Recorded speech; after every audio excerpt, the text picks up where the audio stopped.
KBR news కి స్వాగతం. వేతనాల పెంపుపై దిల్ రాజు సంచలన కామెంట్స్. దొంగవాట్లతో గెలిస్తే అది గెలిపేనా? బాబు లోకేష్లకు పెర్ని నాని కౌంటర్.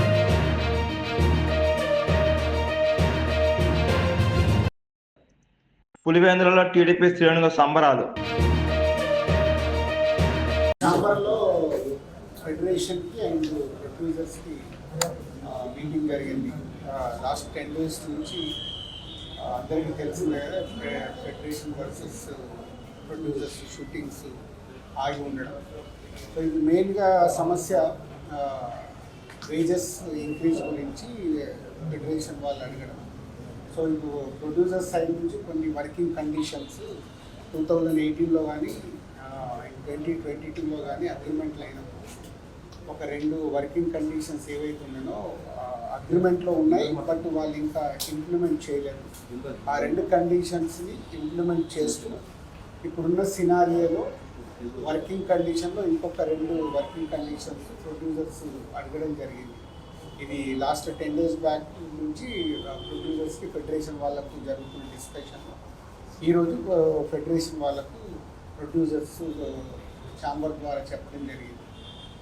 ఆ 2 ప్లస్ ఈ 2 వర్కింగ్ కండిషన్స్ని వాళ్ళు క్లియర్ చేసుకొని వస్తే ప్రొడ్యూసర్స్ వేజెస్ పెంచడానికి సిద్ధంగా ఉన్నారు.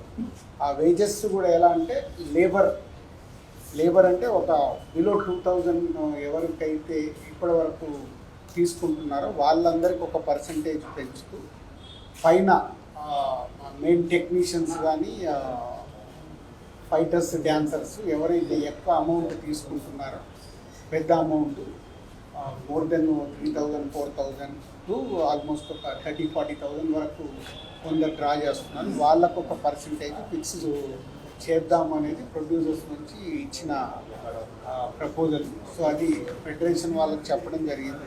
ఇప్పుడు ఫెడరేషన్ వాళ్ళు వాళ్ళ ఫెడరేషన్లో అన్ని యూనియన్స్తో మాట్లాడుకొని వస్తే ఇంకొక మీటింగ్లో ఇది సాల్వ్ చేయడానికి ప్రయత్నం చేస్తాం. నేను చెప్పిన మ్యాటర్ ఏదైతే ఉందో ఇటు ఛాంబర్ కానీ ఇటు ఎఫ్పీసీ కానీ ప్రొడ్యూసర్ కానీ ఇది అందరి తరఫున, అలాగే ఫెడరేషన్ వాళ్ళతో కూడా ఆల్మోస్ట్ 4 గంటలు డిస్కషన్ జరిగింది. It's a long discussion. వాళ్ళ సమస్యలు వాళ్ళు చెప్తూ ఉన్నారు, అన్నీ అర్థం చేసుకొని బోత్ సైడ్ ఇటు ఫెడరేషన్ సైడ్ ఉన్న లేబర్కి ఇప్పుడు ఉన్న సినారియోలో 200 సినిమాలు జరిగితే దాంట్లో 190 సినిమాలు చిన్న సినిమాలు జరుగుతాయి. కాబట్టి బోత్ సైడ్ బ్యాలెన్స్ చేయాల్సిన అవసరం మాకుంది. సో బోత్ సైడ్ బ్యాలెన్స్ చేస్తూ ఇంకొక 2-3 మీటింగ్స్లో కన్క్లూడ్ అయ్యేలాగా ప్రయత్నం చేస్తాం. కంటిన్యూ అవుతుంది.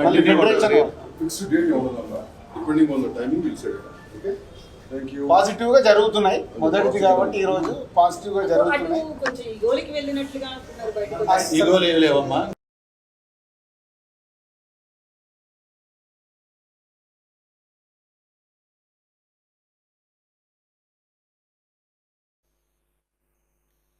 ఉన్నటువంటి ఈ ఎన్నికల్లో పెట్టినటువంటి జెడ్పీటీసీల్లో ఎన్నికలు పెట్టారు. ఈ ఎన్నిక మొదలైన దగ్గర నుంచి నామినేషన్ వేసే దగ్గర నుంచి ఎన్ని తంతులు చేశారు, ప్రజాస్వామ్యాన్ని ఎంత అపహాస్యం చేశారు. అంటే కాకి చొక్కాలని లాఠీలను అడ్డం పెట్టుకుని, అంటే తొత్తులుగా మారినటువంటి కొంతమంది అధికారుల్ని అడ్డం పెట్టుకుని, పోలీసు వ్యవస్థను అడ్డం పెట్టి ఏ రకంగా ప్రజాస్వామ్యాన్ని కొంతమంది కాకి బూట్ల కింద ఏ రకంగా నలిపివేశారో, ఛిద్రం చేశారో ప్రజాస్వామ్యాన్ని మనం చూసాం. ఆఖరికి ఎన్నికల కమిషన్ కూడా అంటే బ్రహ్మాండంగా చదువుకుని ఐఏఎస్లు పాస్ అయి రాష్ట్రంలో ఐఏఎస్లో అత్యున్నత పదవులు కూడా అనుభవించి, అంటే ఈ వెలగబెట్టినటువంటి అంటే సమాజానికి దిక్సూచిగా, సమాజానికి మార్గదర్శిగా జీవించాల్సినటువంటి కొంతమంది, అంటే మీరు వ్యాపారాలు చేసుకుంటే మీ ఇష్టం, లేదా మీరు వ్యవసాయం చేసుకుని బతికితే మీ ఇష్టం, కానీ ఇవి వ్యవస్థని బాగు చేయాల్సినటువంటి, లేదా ఈ సమాజానికి ప్రపంచానికి మార్గదర్శులుగా బతకాల్సినటువంటి ఎన్నికల విధుల్లో ఉన్నటువంటి ఈ కొంతమంది అధికారులు ఈ రకంగా తగలబడితే అసలు ప్రజాస్వామ్యాన్ని ఏం చేద్దామని వీళ్ళు ఈ రాష్ట్రానికి, ఈ దేశానికి, ప్రపంచానికి, ప్రపంచంలో భారతదేశంలో ప్రజాస్వామ్యం చాలా గొప్పగా విరాజిల్లుతుంది, ఈ ఎన్నికలు ప్రజాస్వామ్యబద్ధంగా జరుగుతాయని మనందరం కూడా జబ్బలు జరుచుకుంటూ ఉంటాం బయట మిగతా దేశాలతో పోలుస్తూ. ఇదివరకు బీహార్ని, ఇంకొక రాష్ట్రాన్ని వేలుపెట్టి చూపించి అందరం మాట్లాడేవాళ్ళు పాత రోజుల్లో. అక్కడ ఎన్నికలు జరగవు సరిగ్గా, ప్రజాస్వామ్యం బతకదు, తుపాకీ రాజ్యం నడుస్తుంది, కాకీల క్రీనీడలో ప్రజాస్వామ్యం అక్కడ బతికే పరిస్థితి లేదు అనేటువంటి అనేక పుంకాలుగా మనకు నీతులు చెప్పేటువంటి పేపర్లు రాశాయి. కానీ వాళ్ళ చూసాం ఎన్నికల్ని ఏ రకంగా అపహాస్యం చేస్తూ వస్తూ. అసలు ఓటర్ అనేవాడు ఎవరైతే పులివెందుల రూరల్ మండలంలో ఉన్నటువంటి 5 గ్రామాల్లో ఓటర్ అంటే ఓటు హక్కు కలిగినటువంటి ఓటరు పోలింగ్ స్టేషన్కి వెళ్లకుండా ఎన్నికల ప్రక్రియ పూర్తి చేస్తారు. అసలు డ్రామా ఎంత అంటే స్క్రిప్ట్ అదొక సినిమా డైరెక్టర్ గారు రాస్తే ఎలా అయితే షూటింగు, సీక్వెల్స్, ఎడిటింగ్లు ఎలా చేస్తారో జాగ్రత్తగా అదే రకంగా మళ్ళీ 2 చిన్న గ్రామాలను తీసుకుని రీఎలక్షన్ అంటే మళ్ళీ ఎన్నిక జరుపుతామని చెప్తారు. ఈ తంతు చూసి వాళ్ళ నిన్న జగన్మోహన్ రెడ్డి గారు మీడియా ద్వారా ఈ సమాజాన్ని సర్వనాశనం చేస్తున్నటువంటి, ప్రజాస్వామ్యాన్ని కూనీ చేస్తున్నటువంటి నారా చంద్రబాబు నాయుడు ప్రభుత్వానికి, అంటే ఆ ఎన్నికల్లో ఏం జరిగిందో రాష్ట్ర ప్రజానికానికి కళ్ళ కట్టినట్టు ఆధారాలతో సహా చూపిస్తూ ఆయన ఈ ప్రభుత్వాన్ని నాకు ఈ సమాధానం చెప్పండి అని ఛాలెంజ్ చేశారు. ఆ ఛాలెంజ్లేటికి సమాధానం చెప్పకుండా దాంట్లో ఆయన చెప్పారు, జగన్మోహన్ రెడ్డి గారు, ఎస్ మేము న్యాయస్థానాన్ని ఆశ్రయిస్తున్నాం ఈ ఎన్నికల మీద, మరీ ప్రత్యేకించి పులివెందుల జెడ్పీటీసీ అలాగే ఒంటిమిట్ట జెడ్పీటీసీ ఈ 2 ఎన్నికల మీద మేము న్యాయస్థానాన్ని న్యాయం కోసం అర్థించడానికి వెళ్తున్నాం, కోర్టు మెట్లెక్కబోతున్నాం అని చెప్పి ఆయన నిన్న చెప్పారు. వెంటనే మళ్ళీ స్క్రీన్ ప్లే మార్చుకున్నారు. అంటే పులివెందుల జెడ్పీటీసీ ఎలక్షన్ ఒకే రౌండ్లో మొత్తం కౌంటింగ్ అయిపోవాలంట. అంటే కోర్టు తలుపులు తెరిచేప్పటికీ, కోర్టు తాళాలు తీసి బూజు దులిపి జడ్జి గారు కుర్చీలో కూర్చునేప్పటికీ ఎన్నికైనట్టుగా ఈ ఎన్నికల పత్రం ఇచ్చేసేయాలి. ఎందుకంటే మళ్ళీ జడ్జి గారు ఈ ఆధారాలను చూసి మొత్తం ఎన్నికల కమిషన్ని, కలెక్టర్ని 2 మొట్టికాయలు మొట్టి ఎలక్షన్ అంతా ఆపండి అంటాడేమో అని చెప్పని కంగారు, భయం, ఆదరా బాదరా. అంటే ఎన్నిక అయిందని పులివెందుల్లో మేము గెలిచామనేటువంటి ఇది గెలుపా అని అడుగుతున్నాను. ఎవరిని మోసం చేస్తాను మీరేమనుకుంటున్నారంటే ఈ రాష్ట్ర ప్రజల్ని ఏమారుస్తున్నాము మహా తెలివితేటలతో 45 ఏళ్ల అనుభవంతో ఈ ఆంధ్ర రాష్ట్ర ప్రజల్ని ఏమారుస్తున్నామని ఏంటంతా పగటి కల 8th క్లాస్ అందరూ బాగా చదువుకుంటున్నారా? ప్రజల అమాయకుల. ఓకే, ఈ రోజు మనందరం కూడా నారా చంద్రబాబు నాయుడు గారు లాంటి వాళ్ళని ఎంతమంది మీ సోషల్ సైన్స్ అంతా కూడా మీకు ఒక అవగాహన ఉంది, అవునా కాదా? మీ టీచర్ బాగా చెప్తున్నాడా? చూపిద్దాం అనుకున్నా. ఓకే, ఈ సంవత్సరం మీరంతా కూడా ప్రజాస్వామ్యం 8వ తరగతిలో సోషల్ సైన్స్ చదువుకుంటున్నారు. ఈ డ్రామాలు చేసినా కూడా ఇప్పుడు మనం ఈ రోజు ఒక పని చేద్దాం. అంత చూపించారు. సిద్ధంగా ఉన్నారా? అంతా ఆంధ్రజ్యోతి, అంతా ఈనాడు, అందరూ అటెన్షన్ లో ఉన్నారా? కాదు కదా, వేరే ఎక్కడ ఆలోచనలు ఉన్నాయా? న్యూట్రల్ గా మళ్ళా నేను అడిగి చెప్పగలుగుతారా? నేను చెప్పింది యాజ్ ఇట్ ఈజ్ మీరు చెప్పాలి. సరేనా? సిద్ధమేనా? ఓకే. ఏదో చెప్పింది సామెతగా మొదటి టాపిక్. ఎవడే అంటే వీళ్ళ బతుకు ఎవరన్నా హోంవర్క్ చేసుకొని వచ్చారా? చదువుకున్నారా? చదువుకున్నారా ఈ సబ్జెక్టు? అయితే నేను బ్రీఫ్ గా చెప్తాను.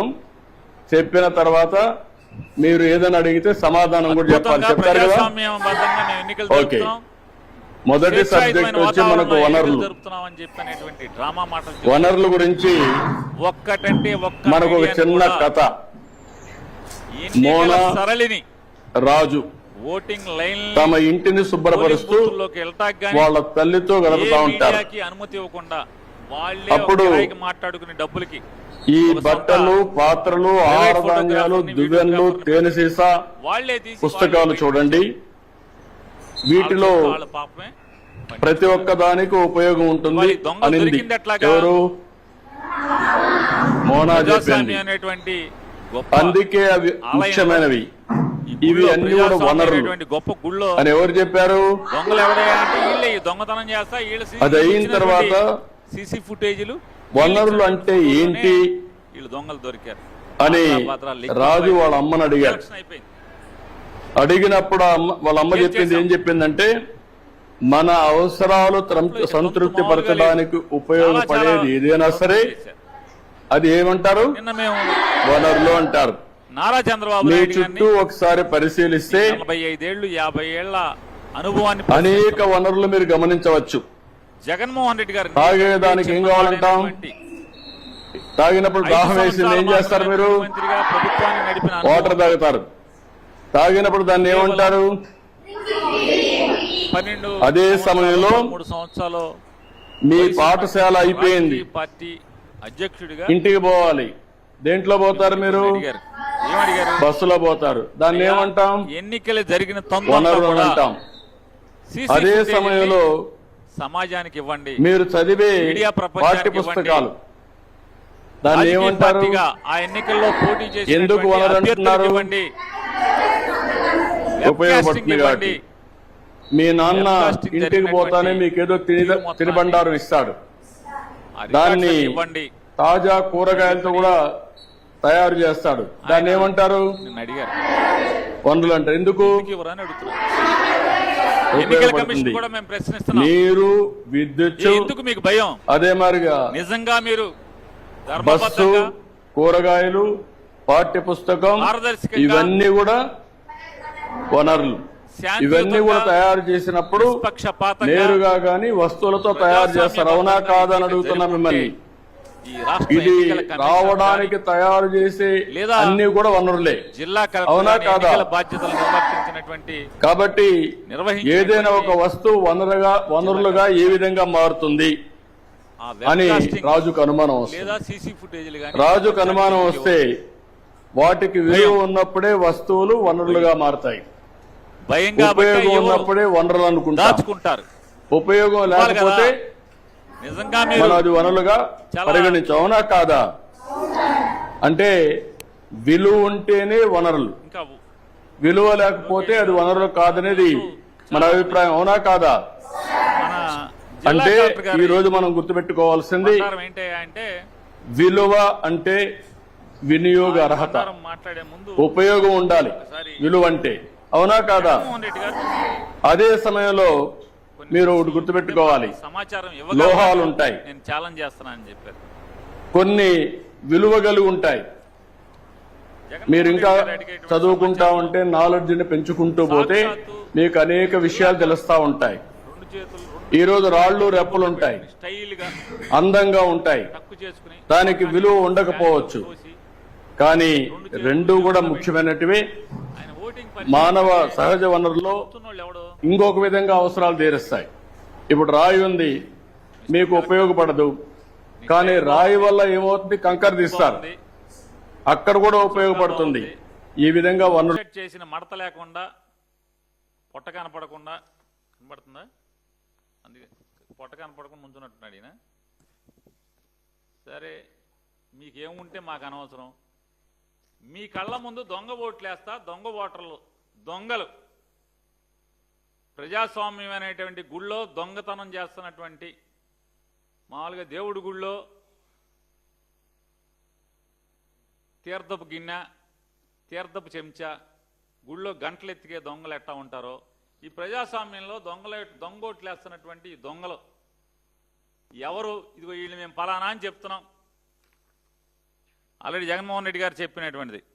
కలెక్టర్ గారు ముందు నుంచున్నటువంటి వాడు ఒకటి పేరు దస్తగిరి, తండ్రి పేరు నాగన్న, ఇంటి నంబర్ 1/10, వయసు 36 ఏళ్ళు, జమ్మలమడుగు అసెంబ్లీ కాన్స్టిట్యున్సీ.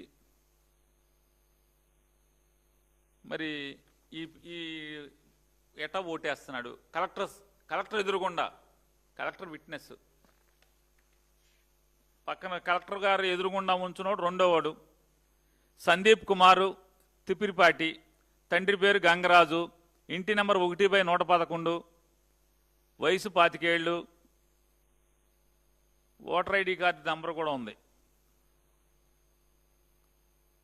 RGS 091663137.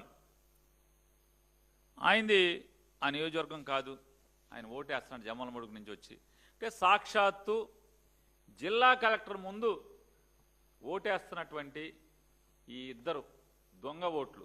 గుళ్ళో ఎలా అయితే ఇత్తడి చెంబుల కోసం, ఇత్తడి గంటలను ఎత్తికెళ్తాకు వచ్చే దొంగలు ఎట్టా ఉంటారో, అలాగే ప్రజాస్వామ్యం అనేటువంటి ఆలయంలో దొంగతనానికి వచ్చినటువంటి, గుళ్ళో గంటలు ఎత్తికి వెళ్ళేవాళ్ళలాగా, గుళ్ళో తీర్థపు గిన్నె ఎత్తికి వెళ్ళేవాళ్ళలాగా, ఈ గుళ్ళో శటకోపాలు ఎత్తుకెళ్ళేవాళ్ళు ఉంటారు, వాళ్ళలాగా వీళ్ళు వచ్చారు పక్క ఊరు నుంచి, పక్క నియోజకవర్గం నుంచి. వీళ్ళ పరిస్థితి ఎందుకు? కలెక్టర్ ఎదురుగుండా, కలెక్టర్ విట్నెస్గా ఉండగా వీళ్ళు ఎలా ఓటేస్తున్నారు? సమాధానం చెప్పరు. అలాగే లైన్లో నుంచున్న అతను, లైన్లో ఉంచిన వాళ్ళు అందరూ దొంగ ఓటర్లే, దాదాపుగా 90% మంది దొంగ ఓటర్లే. వాళ్ళలో మేము ఒక మర్చు గుర్తించి చెప్పాం. మర్రి ప్రకాశం, తండ్రి పేరు మర్రి కృష్ణ, ఇంటి నెంబర్ 7/5, జమ్మలమడుగు నియోజకవర్గం. ఆ ఊరు పేరు నవాబుపేట, మైలవరం మండలం. ఎందుకు వచ్చాడు లైన్లోకి? ఎట్టా వచ్చాడు? ఓటు ఎట్టా వేశాడు? ఎవడు ఓటేశాడు?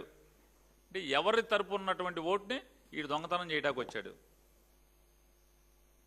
మనం అనుకున్నాం కదా, గుళ్ళో చెంబులు, గంటలు, తీర్థపు గరిట్లు ఎత్తుకెళ్తాకు వస్తారు కదా, అట్లా వీడు వచ్చాడు ప్రజాస్వామ్యమైనటువంటి గుళ్ళో ఆలయంలో ఎత్తుకెళ్తాకు వచ్చాడు కదా. ఈ దొంగలు ఎందుకు వచ్చారు? వాళ్ళని పట్టుకోరా? అలాగే పోలింగ్ స్టేషన్, ఆడి ఒరిజినల్ ఓటు ఉన్నది పోలింగ్ స్టేషన్ 44, నవాబ్పేట, మైలవరం మండలం. జనార్దన్ రెడ్డి, ద్వారకచర్ల జనార్దన్ రెడ్డి, తండ్రి పేరు రామసుబ్బారెడ్డి, ఇంటి నెంబర్ 5/83. ఈ దొంగ ఎట్టా వచ్చాడు? లైన్లో ఎట్టా నుంచున్నాడు? ఈ దొంగలందరూ ఎట్లా వచ్చారు?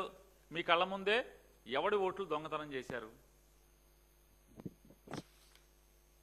సమాధానం ఎవడు చెప్తాడు? చెప్పరా? నారా చంద్రబాబు నాయుడు చెప్పడు, జిల్లా కలెక్టర్ చెప్పడు, ఎలక్షన్ కమిషన్ చెప్పదు. పొన్నతోట మల్లికార్జున్, పొన్నతోట విలేజీ, జమ్మలమడుగు మండలం. ఆయన ఓటర్ ఐడి అన్నీ ఉన్నాయి. ఎట్టా నుంచున్నాడు లైన్లో ఓటేస్తున్నాడు?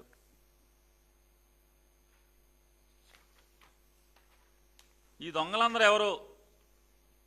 గుళ్ళో గంటలు దొంగతనం చేసేవాళ్ళలాగా వచ్చి, కొన్ని గుళ్ళో అన్న రాత్రిపూట వచ్చి దొంగతనాలు చేస్తారు.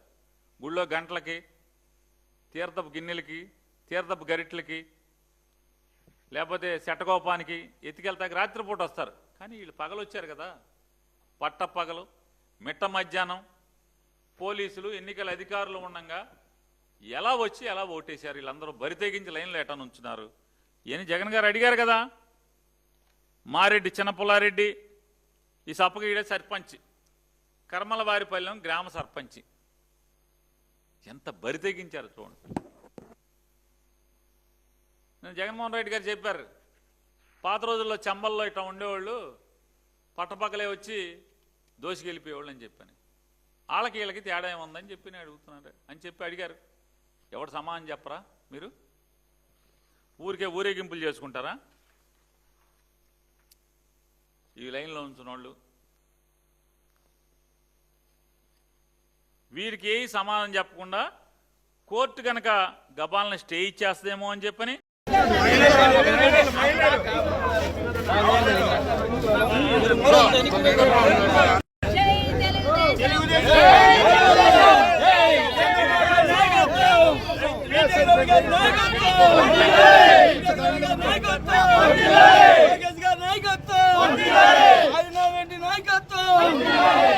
సబితమ్మ నాయకత్వం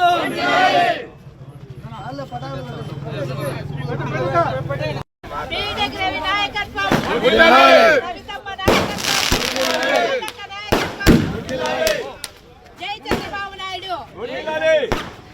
జై లోకేష్ అన్న.